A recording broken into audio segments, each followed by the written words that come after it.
testimony on the health effects of exposure to airborne hazards, including toxic fumes from burn pits.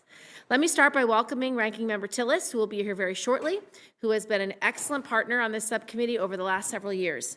Senator Tillis and I have shared a commitment to supporting our service members and providing them with the services, resources, and care that they need.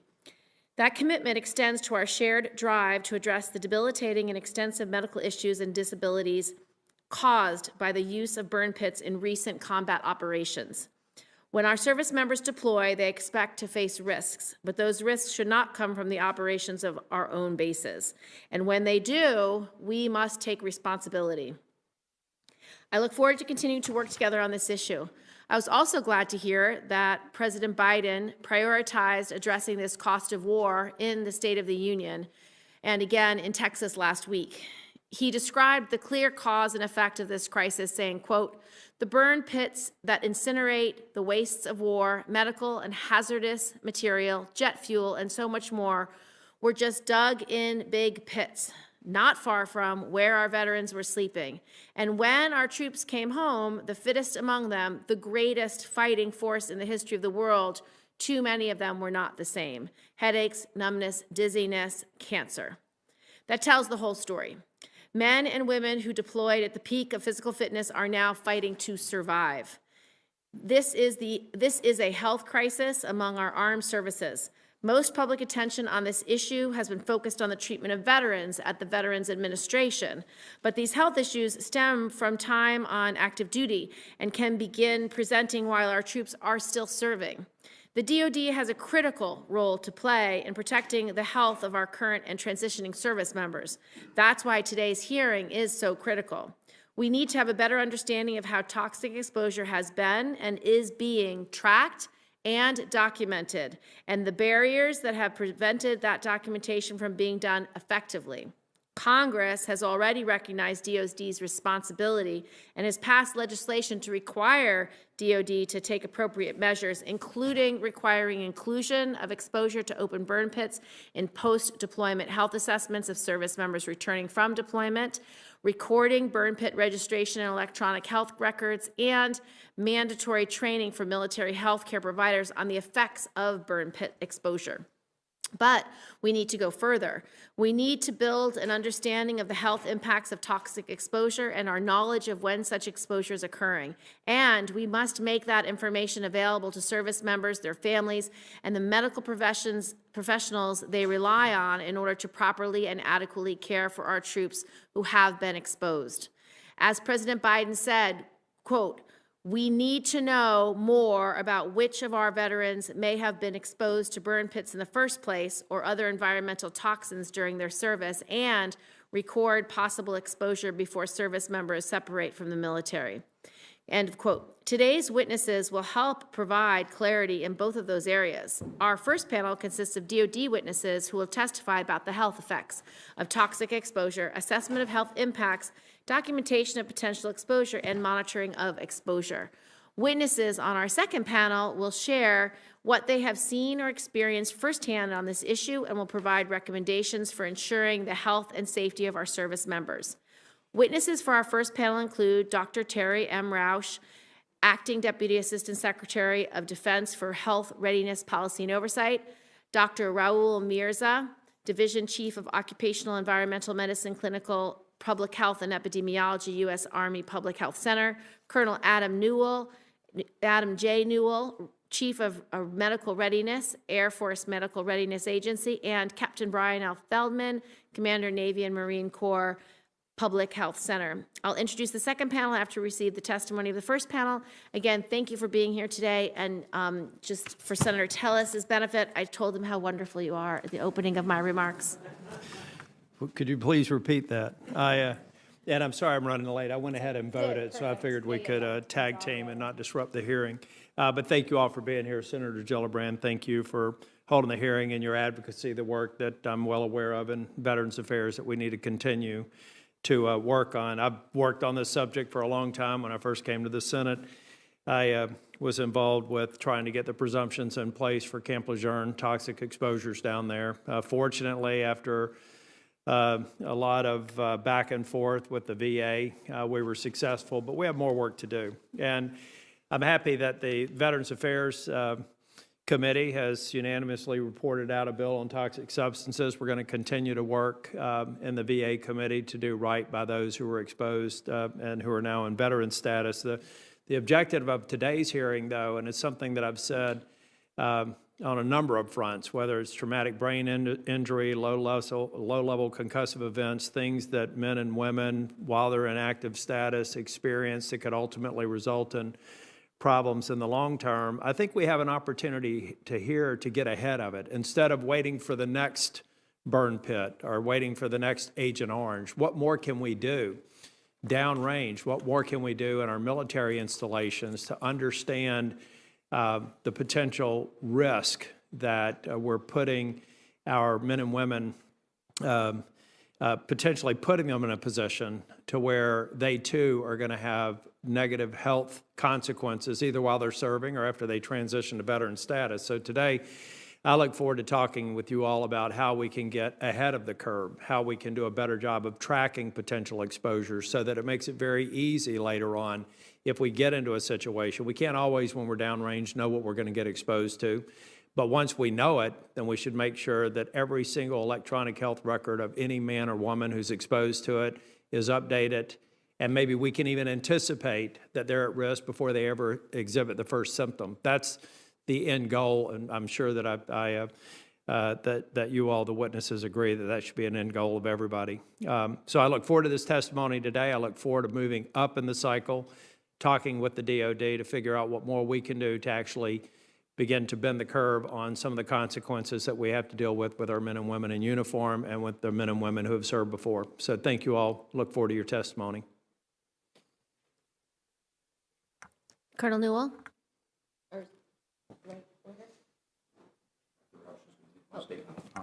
Dr. Roush. I got it. Chairwoman Gillibrand, Ranking Member Tillis, and members of the subcommittee, thank you for inviting the department to testify for the Senate Armed Services Committee hearing on military exposures of concern, including airborne hazards and open burn pits. I'm pleased to represent the Office of the Secretary of Defense and have the opportunity to discuss the department's actions in addressing airborne contaminants and open burn pits in military operations and the potential health effects to our service members and veterans. Joining me today and representing their military departments are Colonel Newell from the Air Force, Dr. Mirza from the Army, and Captain Feldman from the Navy. The department recognizes the concerns about the potential health impact of burn pits and other airborne exposures. The relationship between burn pit exposure and illness is a topic of active research by the department, the VA, National Academies of Science, Engineering, and Medicine, and other research institutions. The department and VA continue to support and fund these research efforts to better understand any health effects that will better inform the health care provided to our service members and veterans. Healthcare providers play a critical role in understanding health-related exposures and becoming proficient in assessing patients' exposure concerns. This month, the department will launch an updated version of its airborne hazards and open burn pit registry overview course for healthcare providers. In addition to the training course, an airborne exposure clinical toolbox is available to our healthcare providers. The department and the VA continue to share education, training, and outreach products to improve exposure-related clinical care. Airborne hazards pose potential acute and chronic health effects during deployment and post-deployment. As such, the department has enhanced its pre- and post-deployment related health assessments, and the separation health assessment to include more specific occupational and environmental exposure questions, including questions on burn pits and other airborne hazards. The department and VA are currently collaborating on multiple efforts, including the development of the first ever individual longitudinal exposure record. We call it the ILR, providing exposure summaries by leveraging personnel location, environmental monitoring, and health assessment data. The department is also conducting a comprehensive exposure monitoring capabilities-based assessment aimed at improving individual and area exposure monitoring and record-keeping across the installation, training, and deployed environments.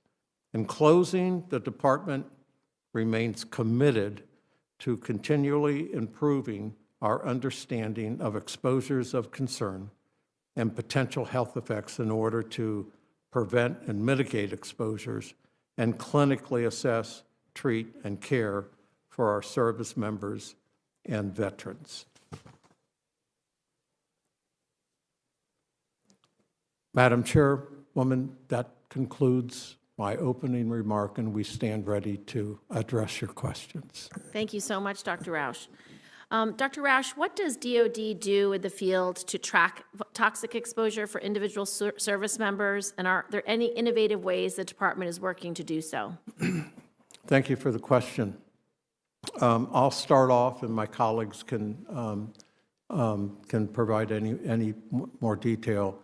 It primarily starts, if we're talking about the deployed environment, it primarily starts on site with our preventive medicine teams that are collecting environmental data, whether it be airborne data, soil data, water data, and all of that data that's being collected. And it does obviously include data that's generated from military operations, to include burn pits where there are. That data is collected by our preventive medicine units. It's captured in a large database called DOORS, and specific to DOORS, it's called DOORS IH. IH stands for Industrial Hygiene. And that database will then become available to then feed into the ILR, which is the longitudinal exposure record. And in addition, the ILR will not only scrape environmental health assessment data from DOORS, it will also scrape data from personnel locations. So you can match the individual service member and his or her location to the environmental health data that's being captured in DOORS, and it will then, ILR will then present that data in a, what we call longitudinal, a joint longitudinal viewer, and summarize that data for the healthcare professional. So he or she will be able to see where that service member was at any point in time, what they were exposed to, and then be able to... What is the time point this data starts? Do you have data going back to what point in time?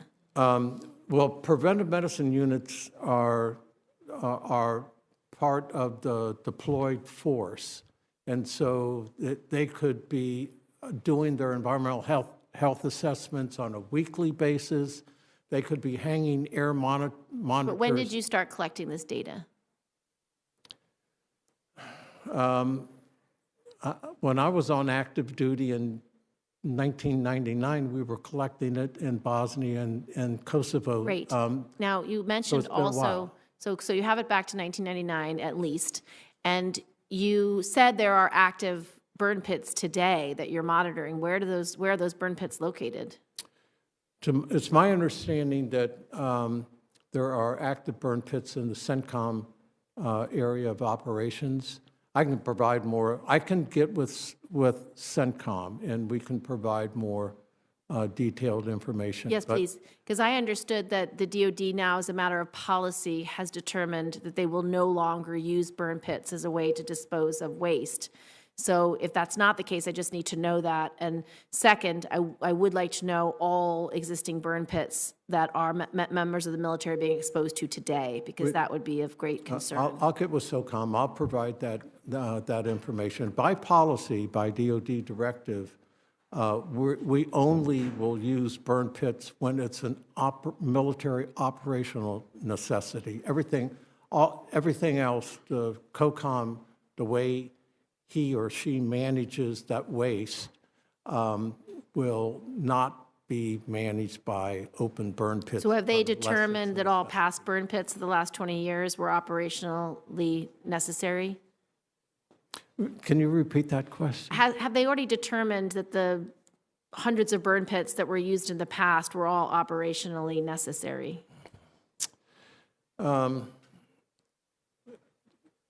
Burn pits that were used in the past were used because when you establish a base camp in an immature theater and each service member in a deployed force is generating 10 pounds or more of waste every day, and you have 300 to 3,000, that's a lot of daily waste, and we have to manage it somehow.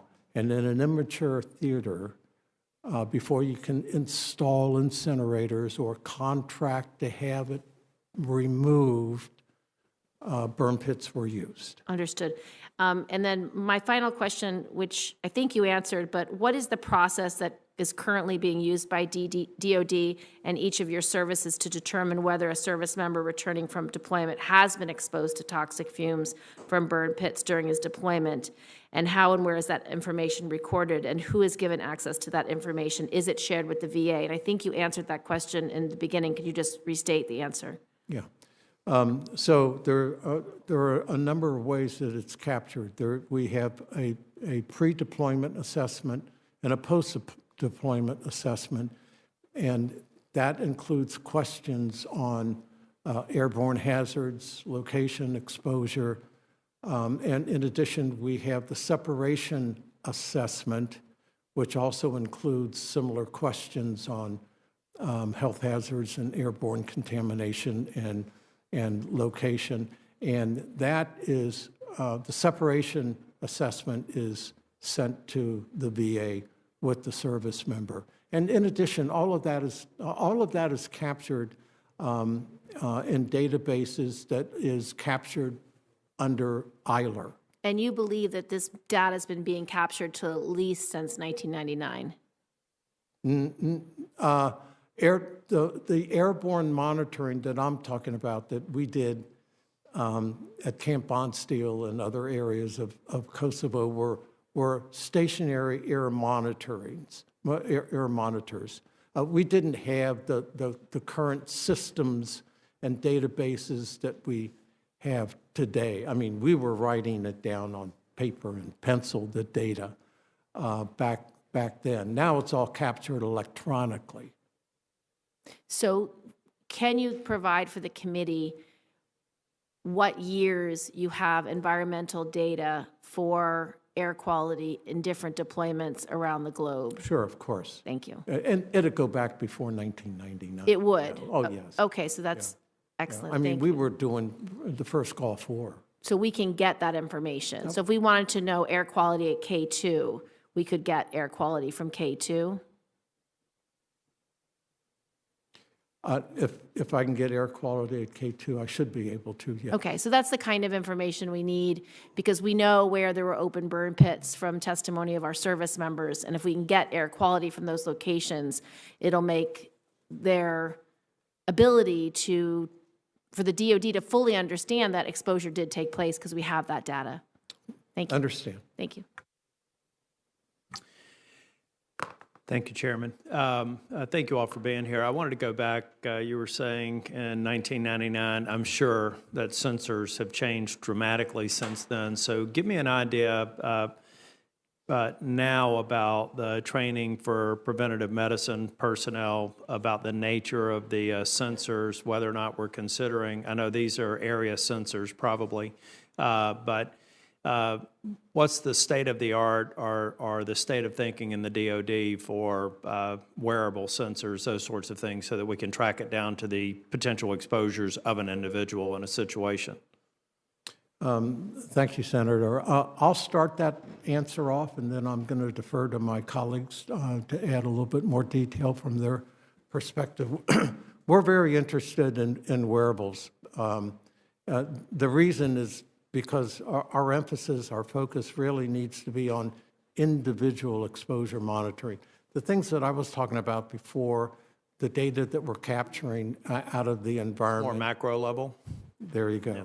And so, you're going to have, 100 or 30 or more individuals, and that data, it's very difficult to pinpoint exactly what an individual was exposed to. And, there's kind of an old saying in science, it all matters to dose response. And if we can't figure out what the dose of the exposure was and what they were exposed to, that's very difficult to, capture their response.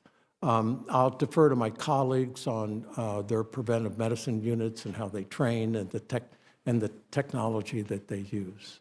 Over to you all. Captain. Thank you, Senator. We a couple different things from Navy Medicine. So we're very proud of our forward deployed preventive medicine units. They are agile, expeditionary teams that have quite a robust capability. So, for example, they've got portable sampling devices that are now part of a tri-service standardized program.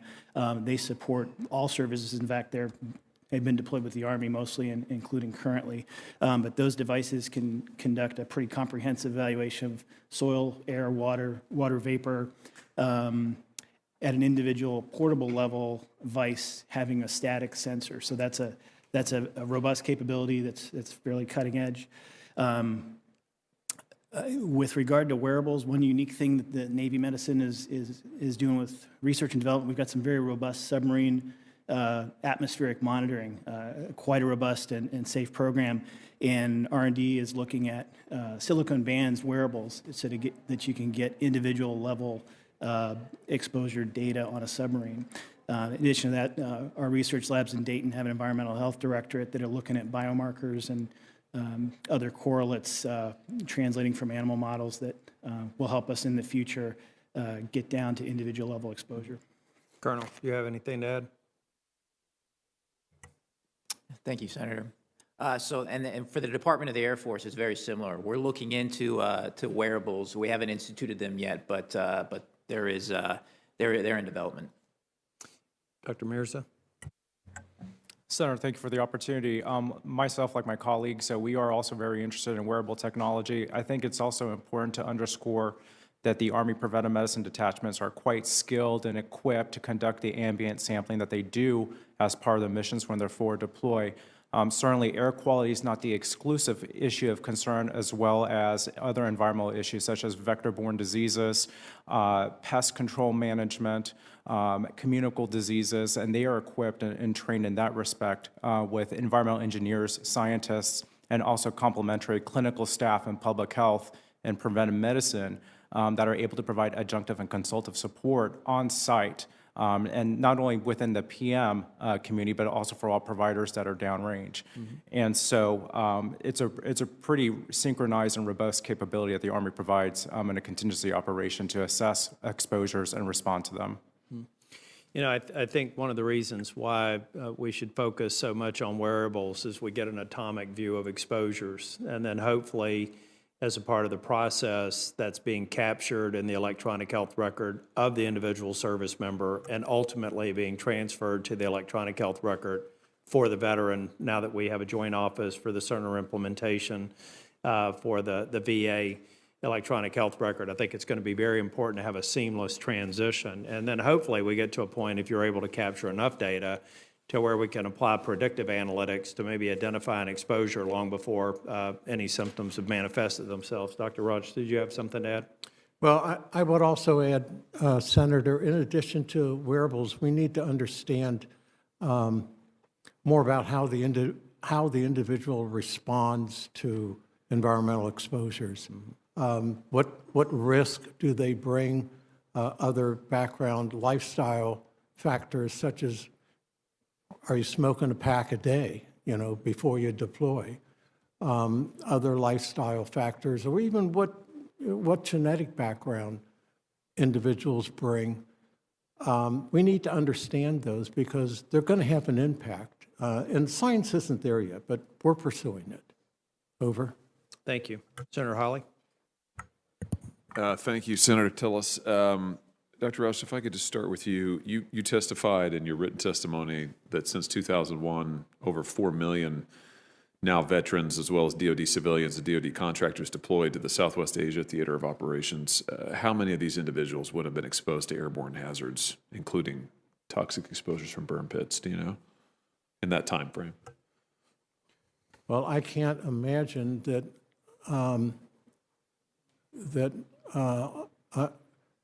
all of them should have been exposed to some types of airborne hazards if they were deployed in various base camps and environments in Southwest Asia. Because Southwest Asia, just the military operational environment, vehicles, burn pits, everything else, to include sandstorms, create a lot of potential for airborne hazards. And if you're there, you're exposed to it. What is DoD's estimate for the number of individuals who would qualify for the presumption of service-related connection, given how many individuals were exposed and so on? I got to take that for the record. I'll get you as much detail as I can, but I can't give that to you off the top of my head, Senator. That's fine. We'll take it for the record, and I'll look forward to your answer. What was the practice of burn pits in other theaters during this period of time from 2001 forward? Do you know, Dr. Roush? Besides that is Southwest Asia. What other burn pits and other combatant commands? I'll take it for the record. Most of them should have been in the CENTCOM AOR, though. Okay. And, well, so if they're in the CENTCOM AOR, then they're in this same region that we've been talking about, roughly. Tell me about just the DoD's collection of this data. I mean, what we're dealing with service members' exposure to toxins, burn pit toxins, other airbornes. It seems like we have very limited data for a lot of this. Why is that? Why is it the DoD has not collected this kind of data for so long? Can you give me any insight? Well, I think we've always improved the extent of the data and the technologies that we collect the data with, and we continue to improve. We collect a lot of environmental health assessment data. A number of compounds a number of airborne compounds, particulate matter, compounds that are in the motor pool over there. The compounds in the soil that get aerosolized as a result of operations. A lot of that is collected, and it goes into a database that we call DOORS, and DOORS is a large database that can then feed into EILR, which is what I was talking about, which is an individual longitudinal exposure record that pinpoints the location of the service member with all of that environmental data, and therefore the healthcare provider can take a look and get kind of a summary of where the service member was, what the environmental hazards were in that area, and can best form a treatment regime for that service member. What about data available for assessing the linkages between exposure that we've been talking about to airborne toxins, including particularly from burn pits, and certain kinds of illnesses?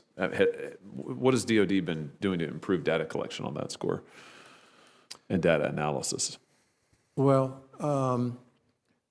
so it's a part of the data that we already collect by preventive medicine units and store in our databases, but linking those exposures to illnesses has been somewhat challenging. A couple years ago, the National Academy of Sciences said that there's consistent data from exposures in Southwest Asia to our deployed force and illnesses such as persistent cough, asthma, and a few other respiratory disorders. More data is needed, and more specific data linking individuals to certain airborne hazards and their health outcomes is needed to be able to expand that list. I'll circle back to you on the questions for the record. I'll probably have a few more as well. Thank you, Mr. Chairman.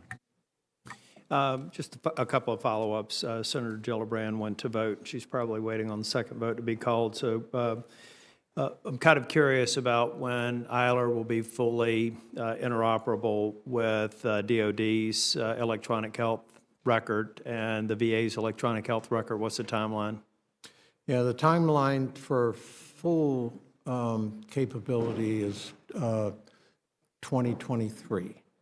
But it is capable now to That's with a little bit less limited. With the DOD electronic health record, because I guess the VA electronic health record is in a multi-year implementation, so that wouldn't be, probably would have to track along with their ultimate build-out. That's my understanding, Okay. yes. Tell me a little bit about DOD-funded research on taking the information that we have about potentially toxic exposures and making certain presumptions about how that exposure could have caused a bad outcome for a service member. Sure. So-called presumptions.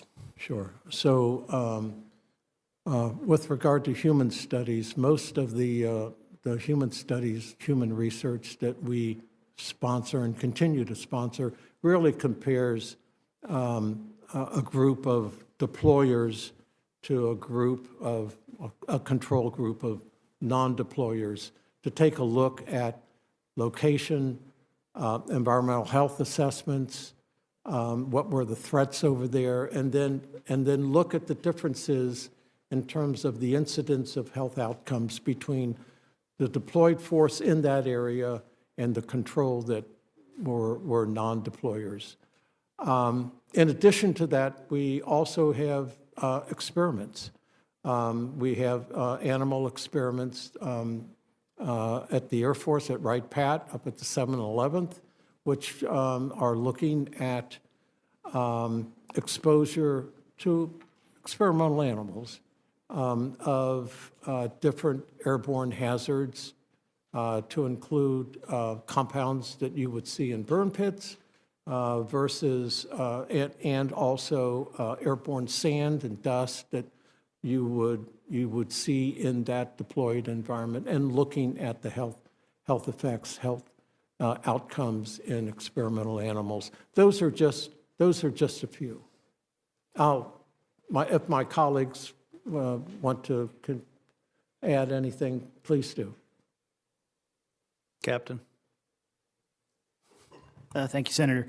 I'm aware of a lot of work by the Navy Medical Research Command and the Naval Health Research Center, which is based in San Diego. They've got, in addition to collaborating with the VA on these studies, they've got a Millennium Cohort, which is a powerful source of an extremely large population that's allowing them to explore all of these questions, I will defer to my colleagues before getting into specifics, but thank you. Yeah, we already, thank you, Senator. We already know that there's a lot of medical symptoms and diseases that are associated with open burn pits and other airborne toxins, but it's difficult to find a direct link to those at this time. But there is many studies that are underway that are looking into that, and hopefully in the future we'll be able to link that. I think the important thing with the EILER is the EILER captures the data, it links it to the individual. It also captures data from when the individual returns from deployment, and it asks them specifically if they have any symptoms or have any concerns with airborne hazards or chemicals. And so if they answer that to the affirmative, there's always a provider that's gonna talk to them one-on-one and address that with them.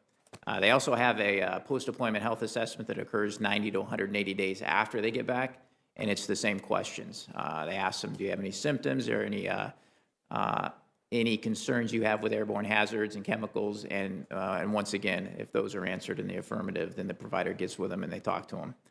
Again, during the preventative health assessment, that specifically goes into those questions again, and this is something that every member of the Department of Air Force gets annually. They ask the same questions, and they also go into the open burn pit registry. They encourage all members to register for that if they've been in a deployed area with an open burn pit. Even if they don't have any symptoms or any concerns, they're encouraged to go ahead and register for that. And once again, a provider will reach back and talk with them and go over any questions or concerns that they might have. Dr. Mercer? Thank you, Senator. In our organization at the Army Public Health Center, we've engaged in several epidemiological studies. And in those studies, we essentially use deployment history as a proxy for exposures. And so, of course, that can include exposures to burn pits, but also to the poor air quality conditions within the area of operations. And we also take that information and we look at the health status of those individuals before they deployed and after they deployed to make determinations about whether or not associations existed for particular respiratory disorders of interest. What we have found is that these epidemiological studies are not always very conclusive, and a lot of that has to do with limitations of the study because we don't necessarily have individualized exposure information tied to individuals and their health outcomes. That's a significant limitations. But what we do have the strongest evidence to suggest is that respiratory symptoms are present in many deployers into the CENTCOM area of operations as a function of the air quality issues that are there. So those symptoms are like shortness of breath, cough, phlegm production, decrements in their ability to successfully pass their physical performance tests and things of that nature. And so we have that information. Other studies that have been conducted have been looking at deployers themselves and looking at them prospectively, how they have been managed clinically and what conditions they have suffered as a consequence of their deployment, particularly looking at respiratory conditions. A small study that was conducted looked at those particular deployers and determined about half of those individuals didn't have necessarily diagnosable respiratory conditions per se, despite the fact that they had symptoms that they complained about. But the other half seemed to have symptoms consistent with asthma and hyperreactivity of the airway and such. And so the bottom line is there's been a lot of studying occurring about deployers and their respiratory health and the potential associations that exist with their deployment. But based on limitations on exposure data, it's very difficult to make strong conclusions about the source of exposure and those health outcomes. Thank you.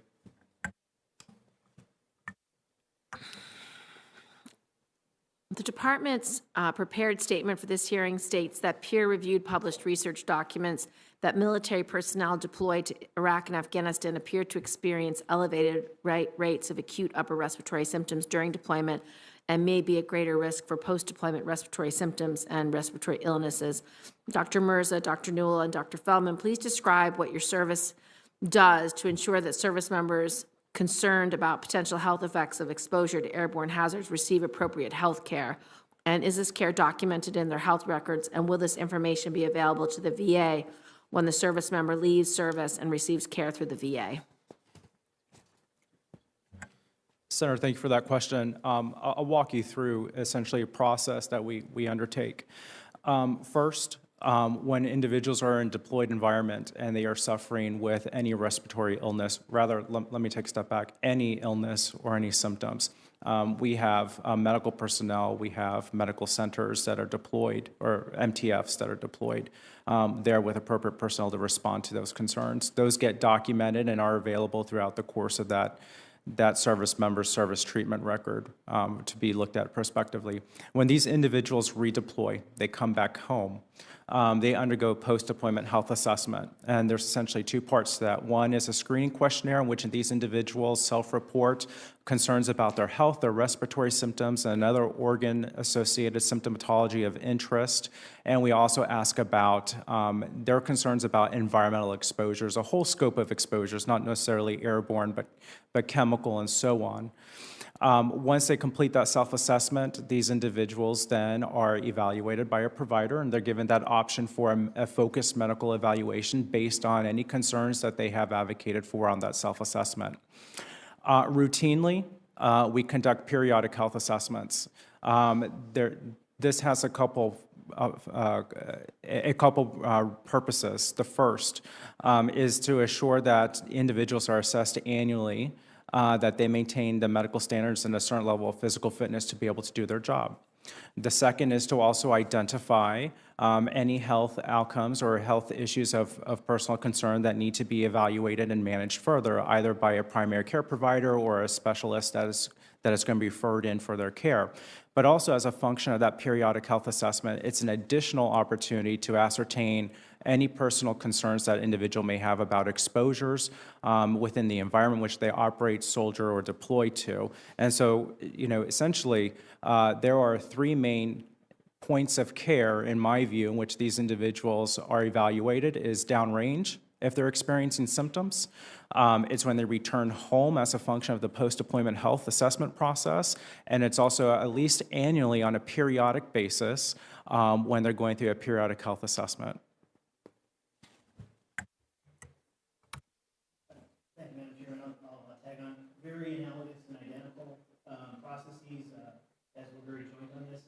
Some highlights in the Navy, for example, forward deploy that I mentioned while you're out, we have some forward deployed prevent units that are the first on the ground whenever any force deploys. And what they do is conduct a survey. It's pretty comprehensive, over 22 items of everything from the environment, vectors, chemical, nuclear risk, radiation, and provide that information to combatant commanders so that they can make an informed decision on what the risk is, know what the preventative and mitigation measures are, and maximize or minimize the risk of force. That information is captured in these OESHAs we talked about, the occupational environmental health surveys. Those feed a process reviewed by Dr. Roush called the fumes, periodic occupational environmental surveys. It's an iterative process. The more data we get, the more it feeds those reports so that we can get a more comprehensive view of what the population mixed risks are until we get mature away from individual risks. So that information comes back as these deployers come home with both their pre- and post-deployment surveys and their periodic health assessments. And we have specific questions that are verbally reviewed on those questionnaires to ensure that a dialogue happens with the clinician. Do you know you were exposed to a location that's in a registry? If those clinicians don't have the expertise in their primary care, each MTF and all our overseas MTFs have specially trained clinicians, occupational environmental medicine specialists like Dr. Mirza, environmental health specialists, industrial health hygiene specialists, who consult with those clinicians that are available. In addition to that, my command, and that was to the Army, the Navy Marine Corps Public Health Center, are another layer of consultative expertise for those specific questions that when a patient comes to a clinic visit, has that concern, those are the resources that Navy medicine has to help optimize the care of that individual patient. Yep, thank you, Senator. Yeah, I agree with my colleagues. I'll just add on that the ILR does report those specific questions that we ask about airborne hazards, and so it pulls that. So not only are you looking at the occupational environmental health, risk assessments of when the member was downrange multiple times, and you're reviewing those exposures. It's taking those little bit of questions that the member has answered regarding airborne hazards from the post-deployment health assessment and the periodic health assessment. And we also have a new separation health assessment that's been under development for the last year.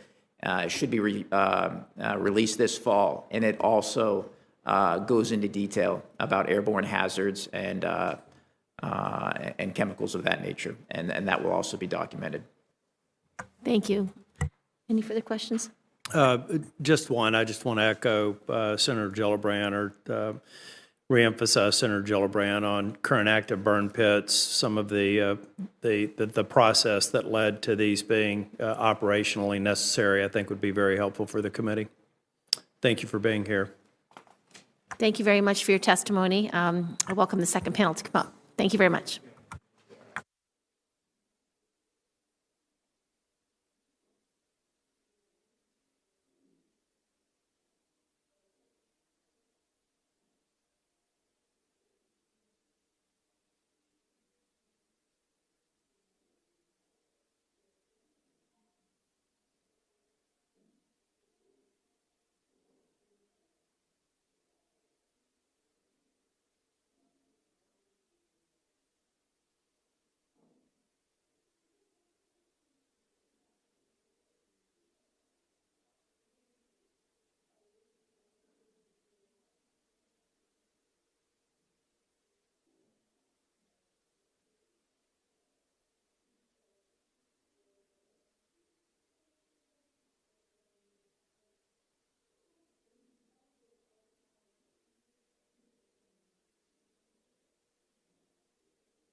I now welcome the second panel, Dr. Anthony M. Siesma, Director, International Center of Excellence in Deployment, Health, and Medical Geosciences, Northwell Health Foundation.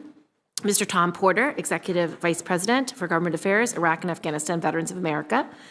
Mrs. Rosie Torres, Executive Director, Burn Pits 360, and Mr. Stephen Patterson, former Environmental Science Officer, Combined Joint Task Force 101 Headquarters, Afghanistan from 2008 to 2009. Thank you so much, and each of you can give your opening statements. Dr. Siesma, you can go. Dr. Siesma, you can go first. Thank you, Chair Gillibrand, Ranking Member Tillis, members of the Personnel Subcommittee of the Senate Foreign Armed Services Committee for the opportunity to participate in today's hearing. Between 1998 and 2015, I was Allergy Section Chief, Veterans Affairs Medical Center, Northport, New York. And my expertise on this issue stems from the following. My team first reported new onset asthma among soldiers deployed to Iraq and Afghanistan with exposure to burn pits in 2007. We described deployment-related rhinitis in 2008, coined the term Iraq Afghanistan War Lung Injury, IAWLI, in 2011, based on lung function testing data, developed animal models with burn pit-based dust in 2014, tested candidate drugs in these mice in 2018, and co-invented new candidate medicines this year. I am testifying because, as a physician, I care about the health and well-being of my patients who are our soldiers. The team in my office sees numerous patients post-deployment with a variety of symptoms, which includes shortness of breath, cough, and chest pain, which is accentuated with exercise. I have diagnosed post-burn pit exposed soldiers with asthma, non-smoking related accelerated COPD, constrictive bronchiolitis, carbonaceous burned lung, titanium lung, lung fibrosis, bladder cancer, and pulmonary ossification or bone in the lung. In one severe case, for example, one of my patients with lung fibrosis underwent 2 lung transplants. He just died in December. As an expert in the field, I've concluded that these lung disorders are directly related to exposure to airborne hazards, including burn pits, dust storms, improvised explosive devices, and blast over pressure from mortar-fired rounds.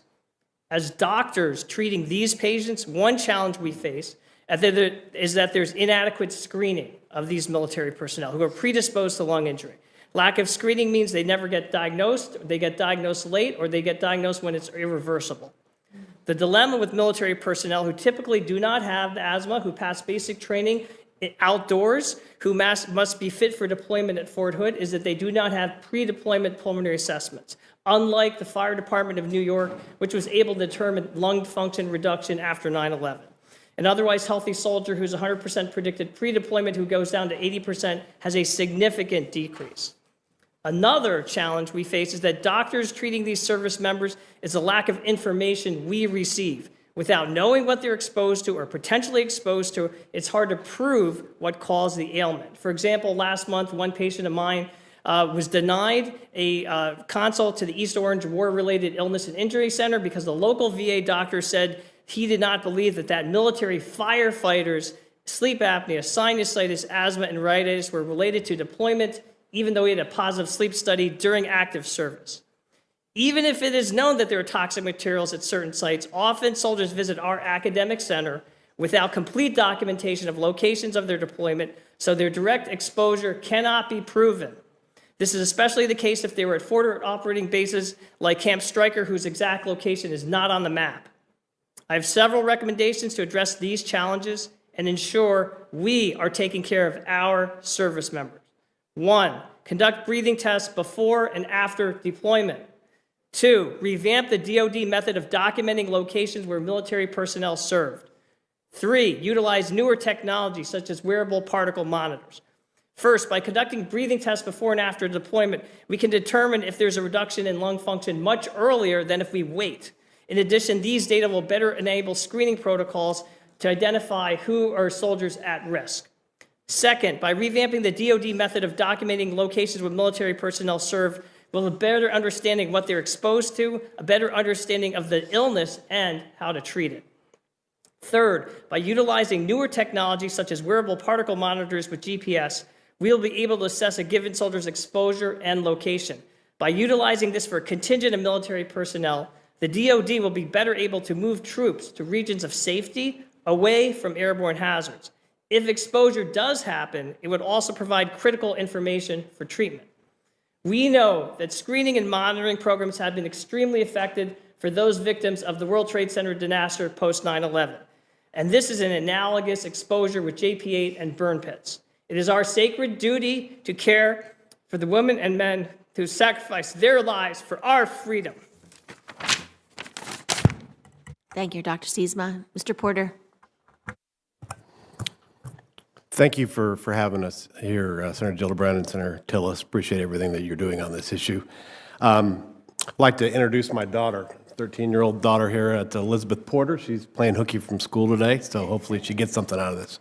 I also want to, on a more serious note, I want to take this opportunity to say that my thoughts and prayers are with Dr. Kate Hendricks-Thomas, advocate on this issue. She's going through a very particularly tough time with regard to her burn pit-related illness.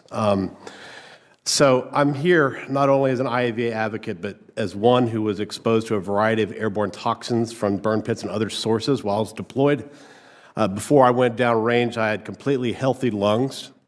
Shortly after I arrived in Kabul in 2010, where the air is particularly bad, my lungs had a severe reaction and became infected. It was controlled with medication, but I was diagnosed with asthma as soon as I got back home a year later. But I have to still take the medications to keep my breathing under, to keep breathing. Exposure to burn pits used by military to destroy medical, human waste, chemicals, petroleum, other trash. It's been widespread. We've talked about this a lot here already. It's not just burn pits. You could learn a lot from those who have served in Kabul, for example. It's an enormous city without a modern sewage system. Many who served there are suffering the impacts from breathing airborne feces for extended periods of time. And there are also burn pits there at many of the bases in that city alone. At every location where U.S. and coalition military were stationed, there were many porta-johns. It was somebody's job to pull out that metal bin from the porta-john every day, douse it with jet fuel, and burn it down to a brick. And that's how you get rid of the porta-john waste. And it's somebody's job to do that. And I don't need to describe it. That's particularly a nasty job. The military and veteran community know all too well the detrimental, how detrimental these toxic exposures can be. I'll refer to our new member survey that's just out this month. For 2022, we survey our members. 82% of our members say they experienced toxic exposures during their service. Of those, 90% say they have or may have symptoms as a result. Of the 82% who were exposed, just 53% said they had their exposures documented in their DoD periodic health assessments. So just 53%. This data shows the enormous percentage of those who are suffering service-related exposures, especially considering the estimate the VA has of as many as 3.5 million that could have been exposed.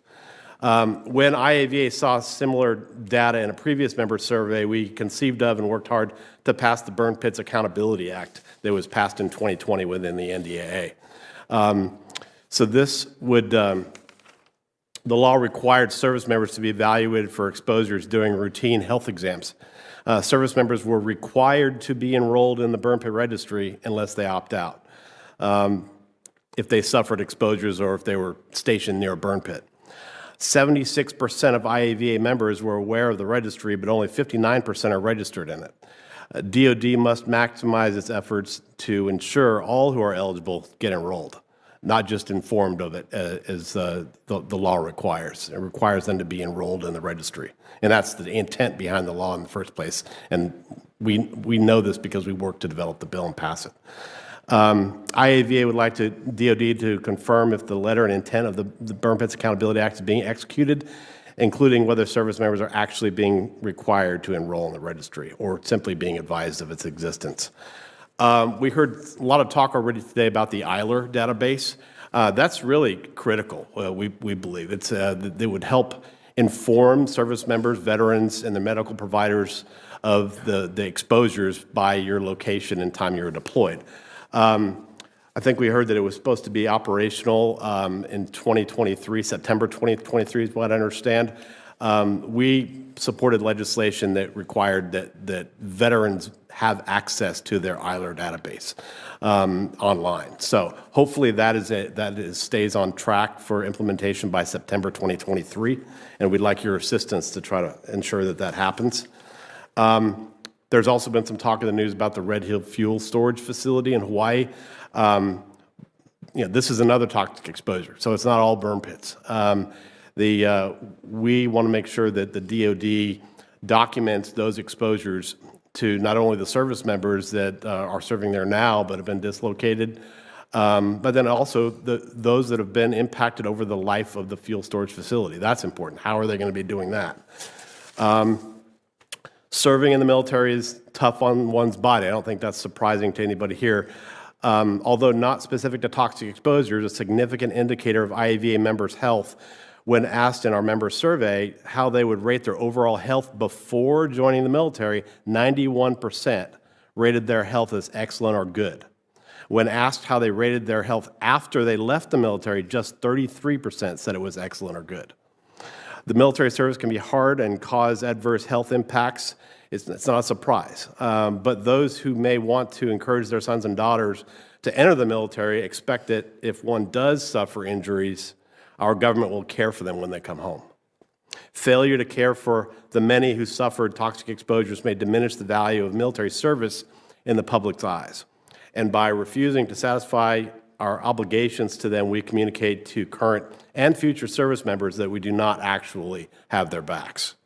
So on behalf of the 3.5 million service members and veterans who may have suffered toxic exposures, I implore you to ensure that DoD follows recently enacted laws meant to increase transparency and information sharing with those who have suffered exposures and to spare no effort in not only anticipating new hazards our personnel may encounter, but advise them of their known risks ahead of time so they and medical professionals are better equipped to address emergent health impacts.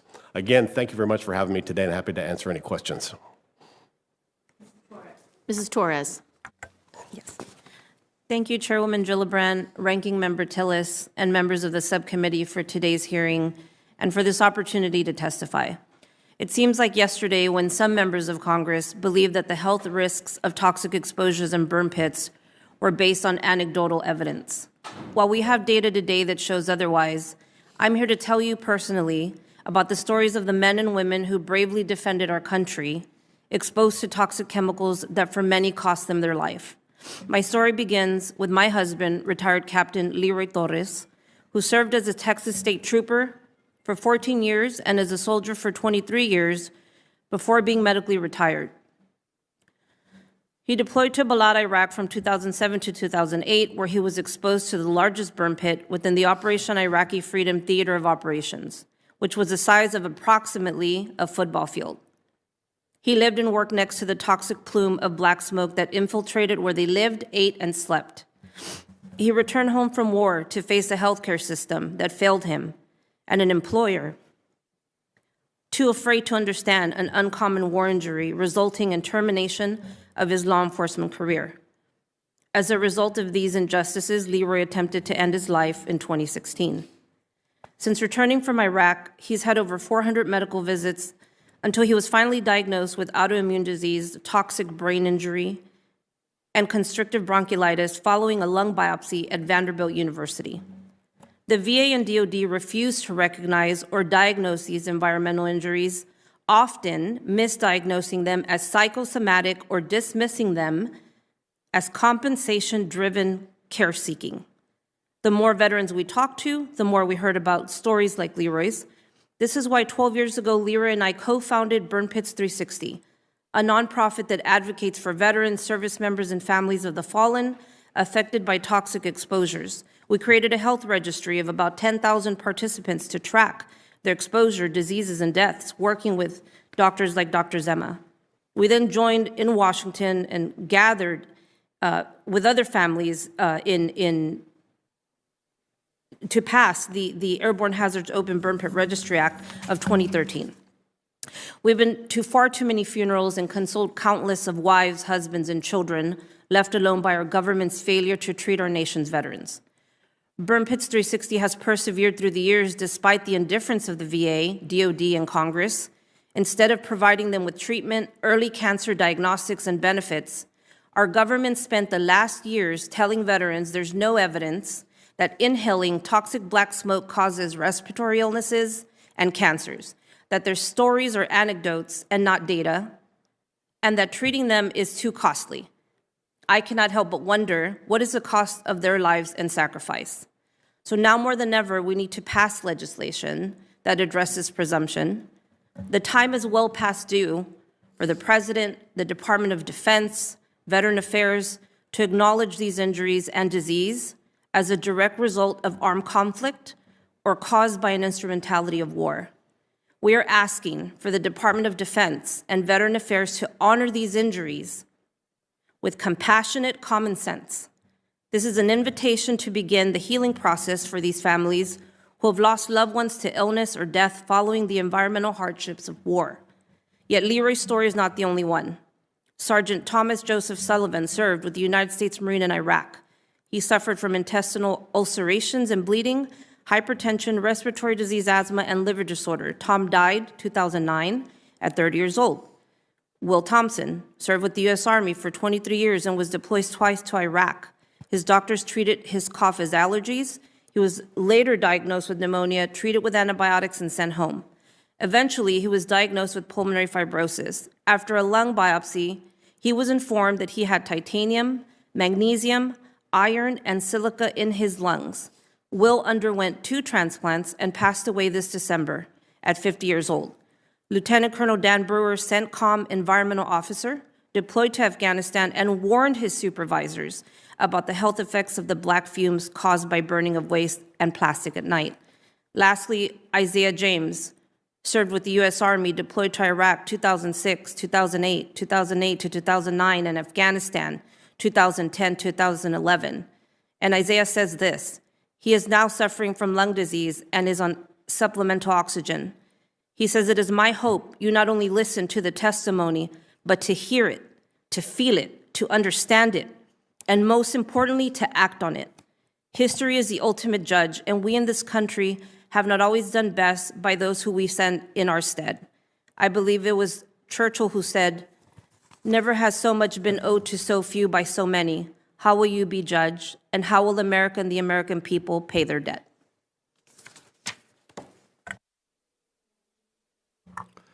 Senators, thank you for this opportunity. I'm Stephen Patterson, retired environmental science and engineering officer. This falls into the larger preventive medicine community that was mentioned earlier. I'm here today to assist you with your understanding of burn pits, environmental health exposures, and how those were documented.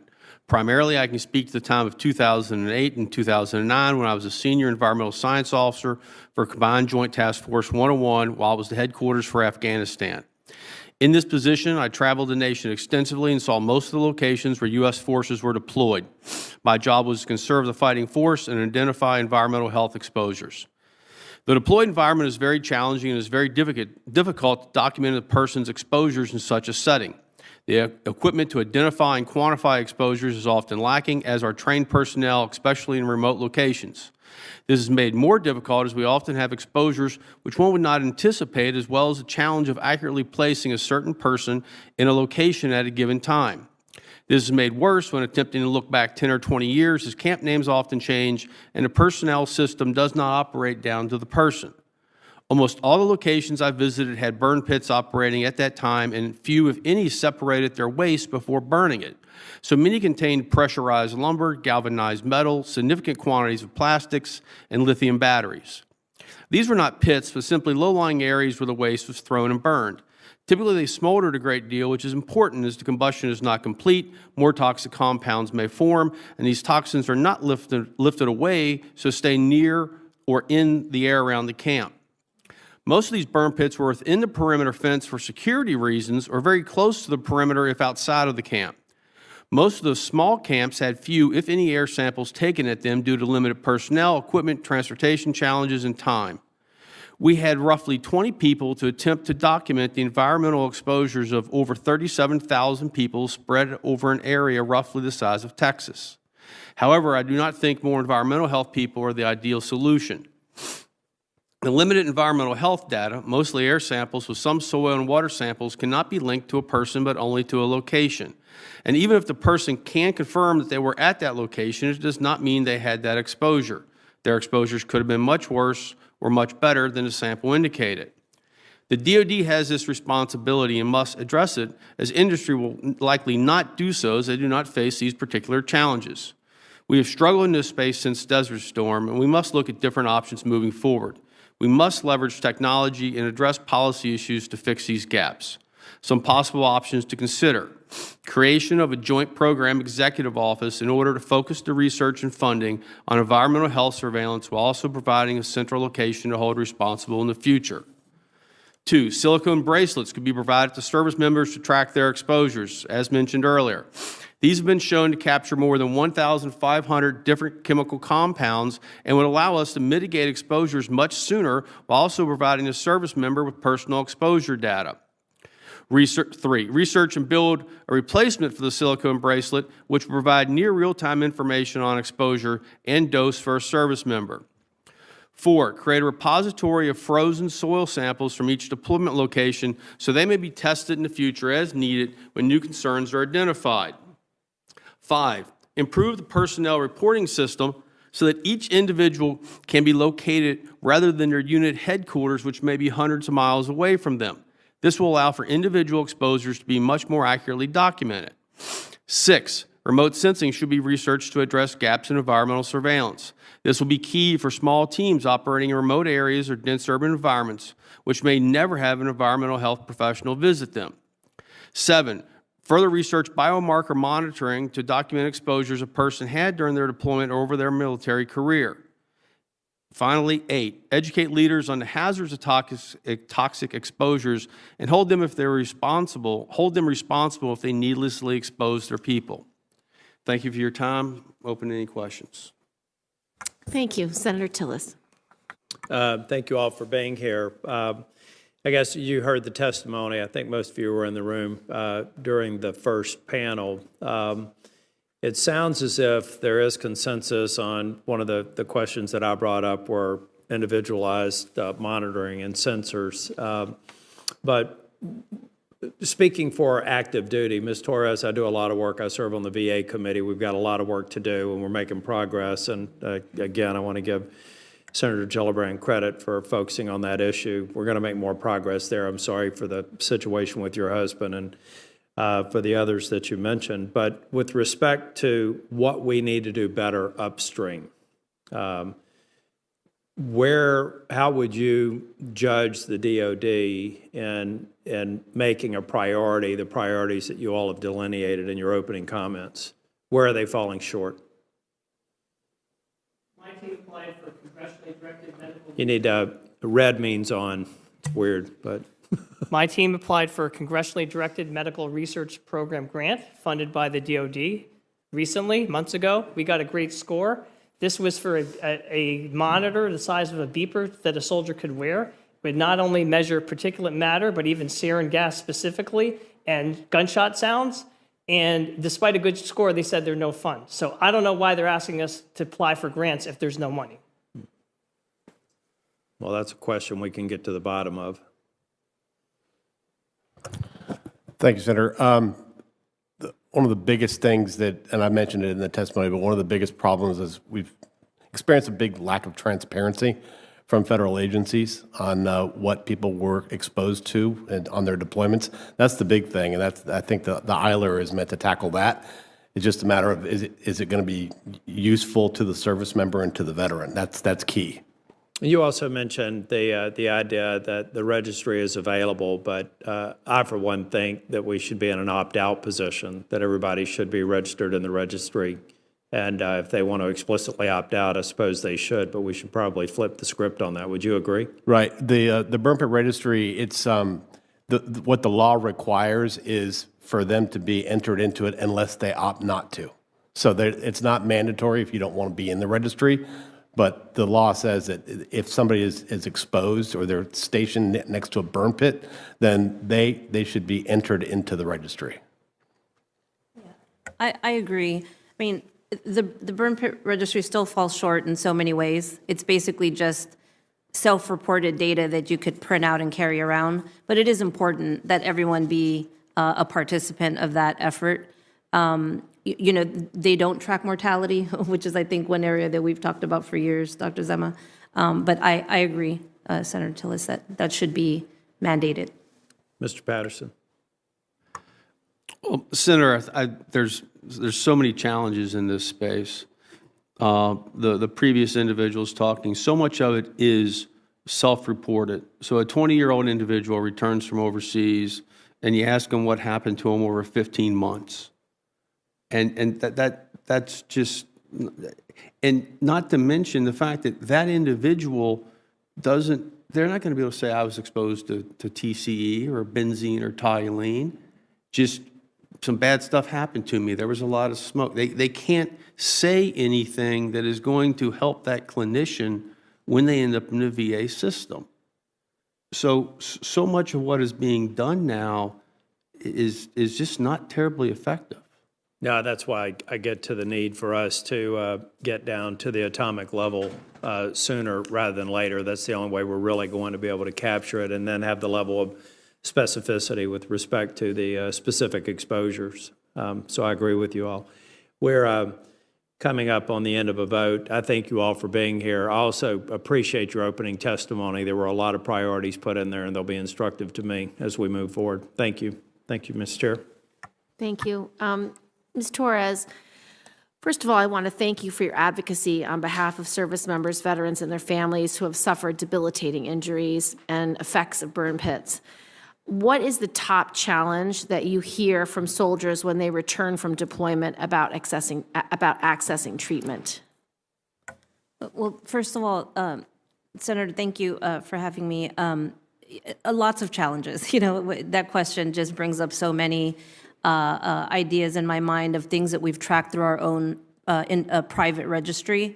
And off the top of my head, it's, you know, access to healthcare monitoring, specialized healthcare, both on the DoD and VA side, but primarily DoD for those active service members, for those reservists, it's a challenge when they don't have trained occupational medicine doctors assessing these underlying issues.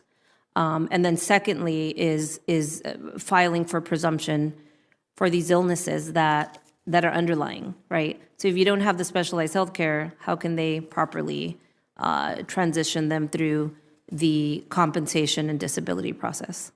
Right. Well, thank you.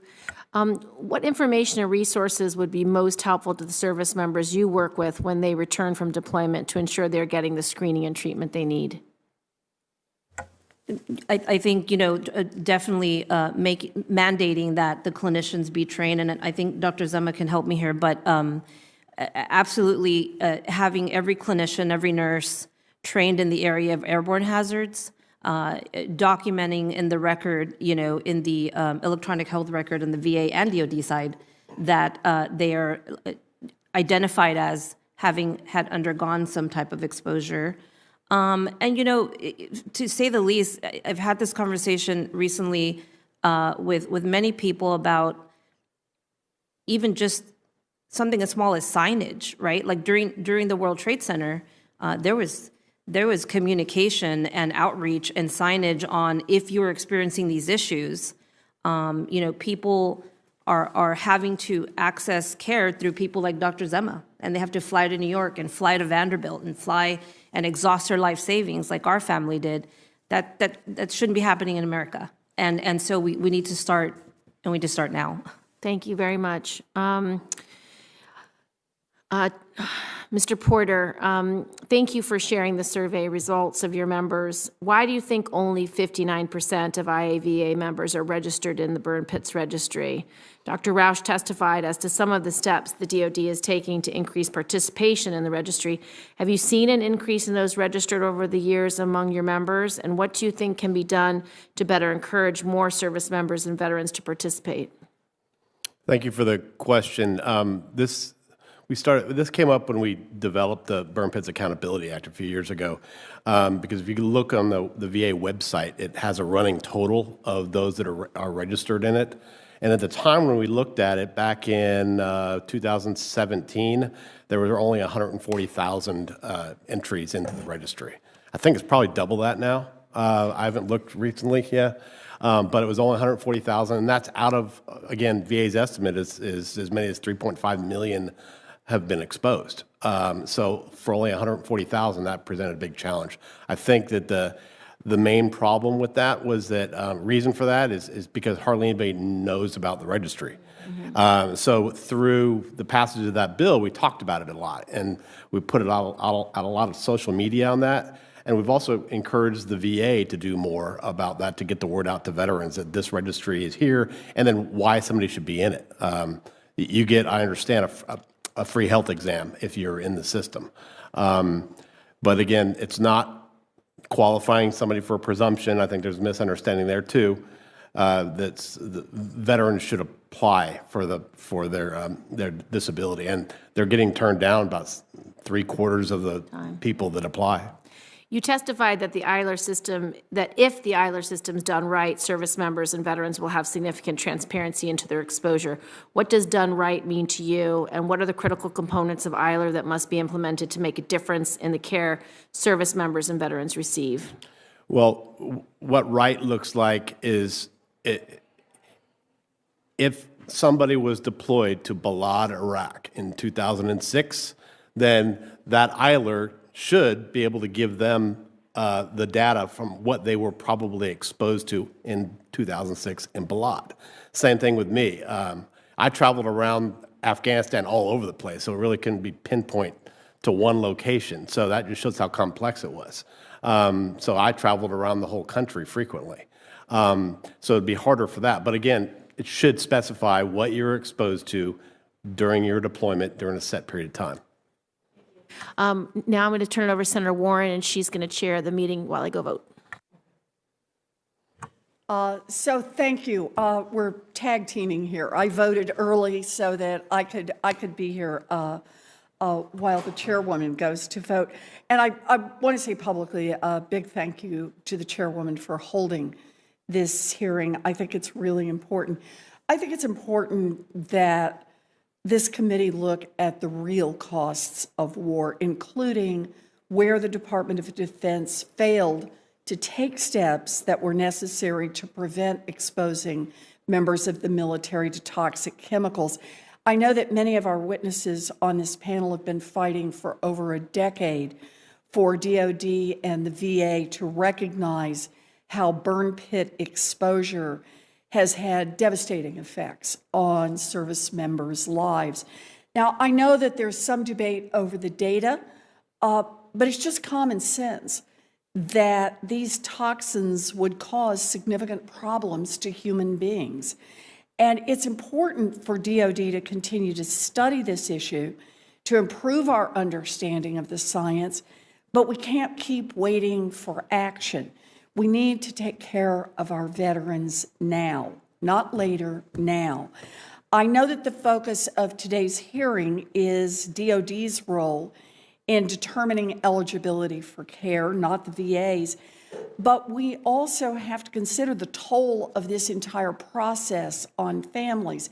So, Ms. Torres, if you don't mind, I'd like to be able to ask you about your experiences. I read your testimony. I understand about how hard you've had to fight, how long you have had to fight to get the care that your husband deserves and that other veterans deserve.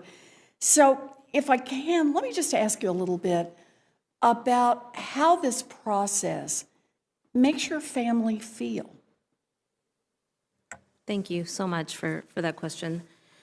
It's been a journey, a hellish journey of delay and deny, not just for myself, the Torres family, but for thousands, possibly millions of families.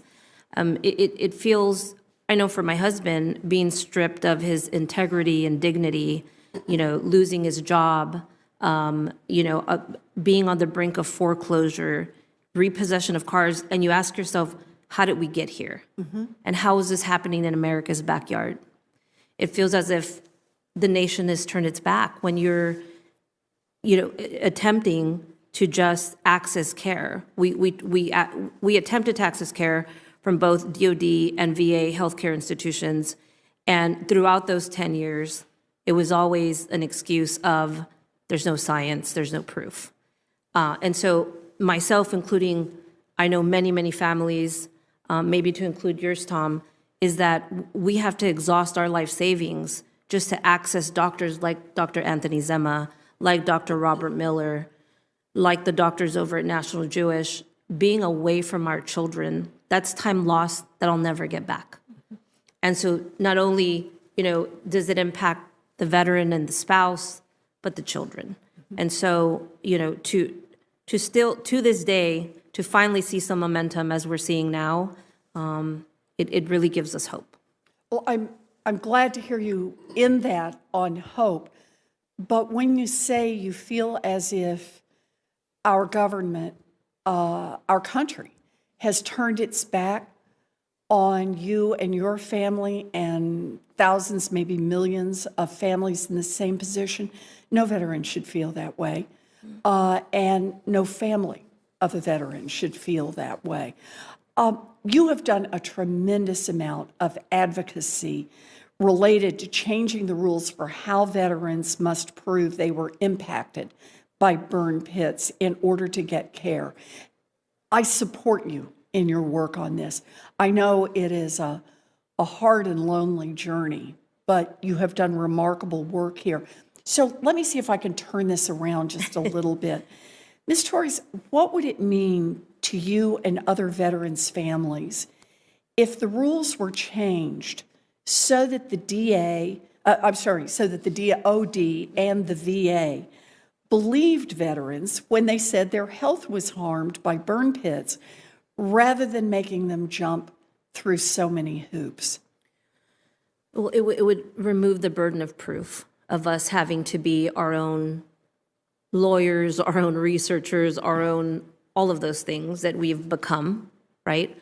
We've sort of, mobilized and congregated online all sharing that common denominator of delay and deny.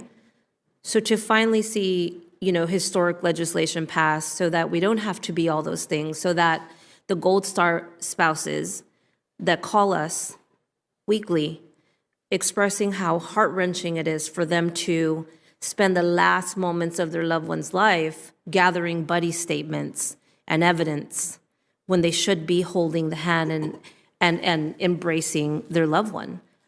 It would mean everything to us and to those families that are still struggling to this day, and for those still waiting on an answer from the VA.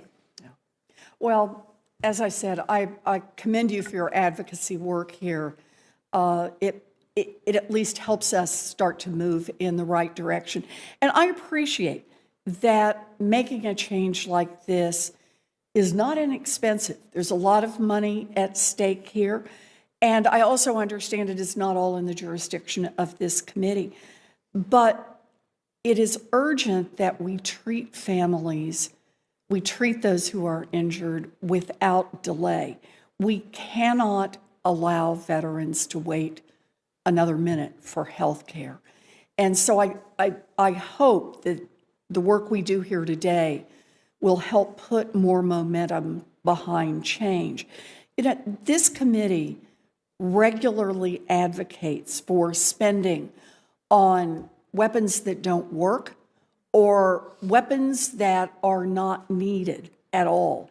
It is inexcusable to claim that we need to balance the budget on the backs of veterans and their families who've been injured. So I hope that what comes out of our work today is that we can give a stronger push on that. If I can, I've got a few more questions here, questions that the chair also wanted me to ask. Mr. Patterson, if I could ask you about the advances in technology that have been made and can be made to improve the way that troops' toxic exposure can be documented. Could you say a bit about that, please? Well, thank you, Senator. As far as advances since Desert Storm, sadly, it's not been very significant. We replaced the mini vol with a different type of deployable particulate matter sampler, but there's still significant challenges. Those samplers simply capture the particulate matter that's in the air, and then you can send it to a lab, and many months later, get a report back of what was possibly in that sample. The downside of that is any volatile organic compounds are not going to be in that sample because they will have cooked off in the transportation and those months for you to get the sample back. So the progress has been extremely slow and extremely challenging. And I'm just looking at my time in from Desert Storm to Afghanistan. I made some recommendations in my testimony.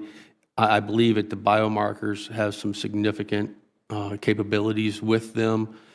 The silicone bracelets, I think, is an excellent idea because then we would be able to know much sooner. For instance, Afghanistan, we had formaldehyde-treated lumber from China that we were using to build the small buildings that the soldiers slept in. I had no reason to expect to find formaldehyde in a pristine river valley in Afghanistan. Why is that there? I have no reason to go look for that.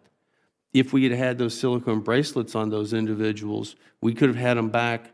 And there's time to this, but I would have known quickly rather than a year or two later, hey, what is this? And then we could have mitigated it, and I could have protected the next group of soldiers that went in there. Mm-hmm. So, and the remote sensing that I mentioned, I believe is very key moving forward when we get to, if we're going to do dispersed operations with small groups. There's a lot of atmospheric analysis that can be done with satellite imagery. It's a bit of an immature space, but if you're talking special operations units that are very small, they're never going to have a preventive medicine person visit them. So that would give you some idea.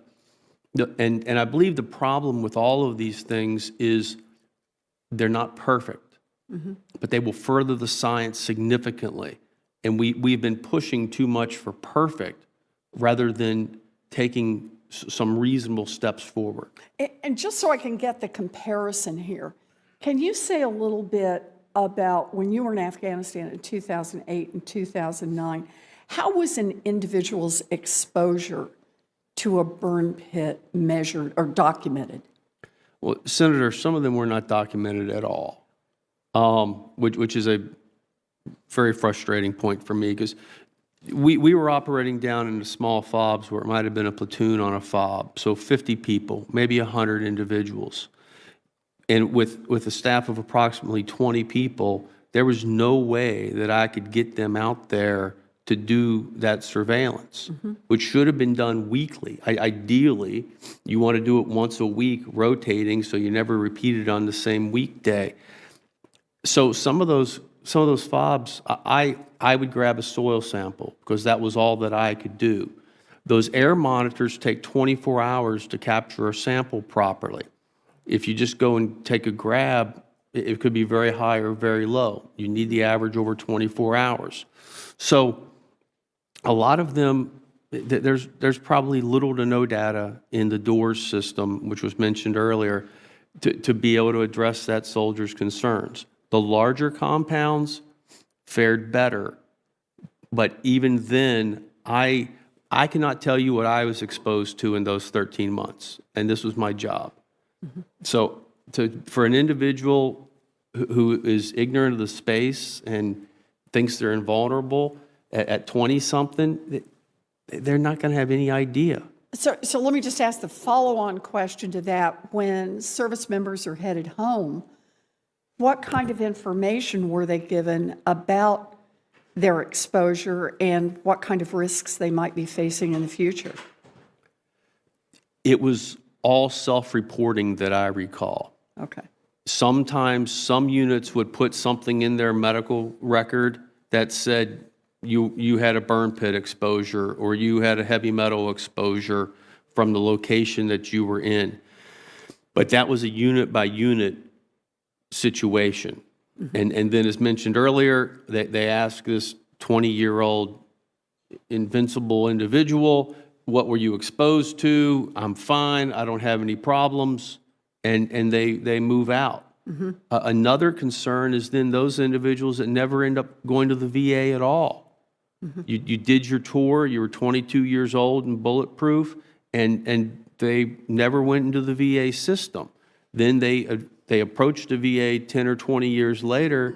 Now they have that much of a tougher upstream fight. And the FOB, the compound names changed constantly.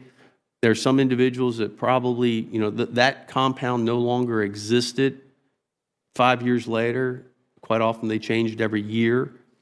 The gentleman talking about being able to link this to an individual's exposure, unless the personnel operating system is changed, that unit identification code links everybody to usually the company level. But if that company operated 3 sites with their platoons broken out to those other sites, that data is not accurate for that individual.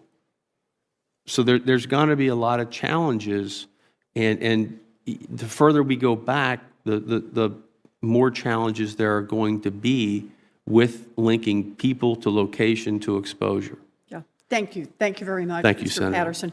I'm going to yield back to the chair. Thank you very much. Thank you all for your testimony today. I think you have really informed the committee what we have to accomplish. I particularly appreciated the specific requests that you've made of this committee, specific changes in the law you'd like to see. The benefit of this committee is we are the personnel subcommittee, so we can write these requirements into law for this year's NDAA. And so you've given us really good information about where the system's lacking, why it's not getting the data that it needs, how we actually collect the data we really do need, what's lacking in terms of when our personnel are getting their medical exams, and what the baseline is, and what pre-deployment and post-deployment look like.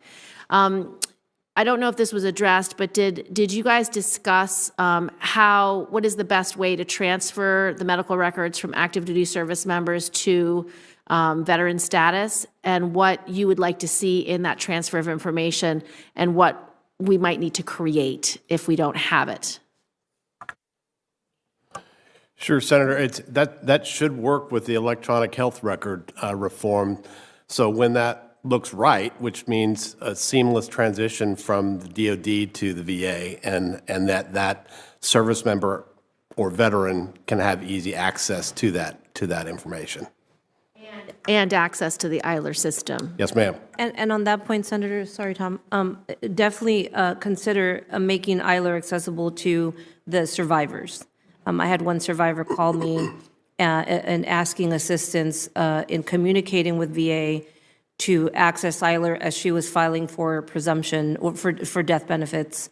And it was difficult because EILR didn't date back to the time that he was in service. So lots of challenges there. Thank you. And Dr. Siesma, you called on DoD to revamp their method of documentation so that medical professionals could have better understanding of their patients' potential exposures. What information would be most helpful to you to have as you screen and treat patients? What obstacles do you face with the patients when you are trying to gather needed information about exposure? And then further, what training do you think should be provided to medical professionals so they can better screen and treat their patients for toxic exposure? Yeah, we would like to know which region of the country an individual soldier was in, what types of munitions they were exposed to, what the chemical makeup of the munitions were, how trash was disposed of in that region, including burn pits, what was in the trash itself, what the weather patterns were because of dust storms in the region, whether depleted uranium was used in that region. For example, there are armor-piercing rounds, PGU-14, and tank shells with depleted uranium, as well as even ship ballast, and whether that soldier used personal protective equipment. All these things are important. Regarding training, in the VA system, most compensation and pension doctors that we've dealt with in the VA are primary care doctors. They're not pulmonologists, and they're unaware of burn pit issues, which actually is flabbergasting at this point in time. But as I mentioned, last month we had a case where somebody could not go to the War-Related Illness and Injury Center, which has been an arbiter and an advocate for us. So they would go to East Orange VA to confirm what we suspected or wanted a second confirmation of. And one stumbling block is the local VAs are using it as a hurdle to not get them benefits. Do you think the VAs need to have pulmonologists on staff? Yes.